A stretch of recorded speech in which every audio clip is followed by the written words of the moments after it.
School रे पाठ पढ़ाइबे अवसर प्राप्त अतिथि शिक्षक जोठी शिक्षक अभाव रही सेठारे अतिथि शिक्षकों को नियुक्ति मिल 4580 अवसर प्राप्त शिक्षकों को अतिथि शिक्षक भाव नियुक्ति मिल मार्च 2025 पर्यंत अतिथि शिक्षकों को नियुक्ति मिल सूचना देते विद्यालय गणशिक्षा मंत्री नित्यानंद गंड कहिछंती खूब शीघ्र एथिपाई अवसर प्राप्त शिक्षकों सह चुक्ति स्वाक्षर कराजिबो। विद्यालय गणशिक्षा विभाग कम दिन भितरे अतिथि शिक्षकों को नियुक्ति देव सबु जगह को पिलामानंको पई बही जाइछे जो जगह अभियोग होइछे ता उपरे तर्जमा कराजिबो बोली मंत्री कहिछंती।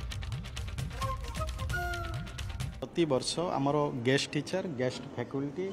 ये सबूर व्यवस्था हुए आउ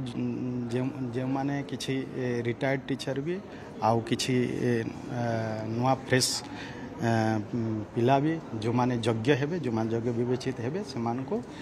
गोटे तांको सहित एग्रीमेंट भी करा हुए आउ ये जो व्यवस्था रही से अनुसार से माने को नियुक्ति दिया जाए। तो काली आमर रिव्यू मीटिंग यही थिला आउ मो अधिकारी मान सहित सेक्रेटरी मान सहित मो कथा होइछि वर्तमान सबु जगह को बही जाइछि ये सेक्रेटरी माने मीटिंग रे कहिछंती आमे देखिबा जदि कौन सी जगार जदि बही पहुँची नथिबो केउ कारणरू पहुँची नाही तार भी निश्चय आमे तर्जमा करिवो तदंत करिवो।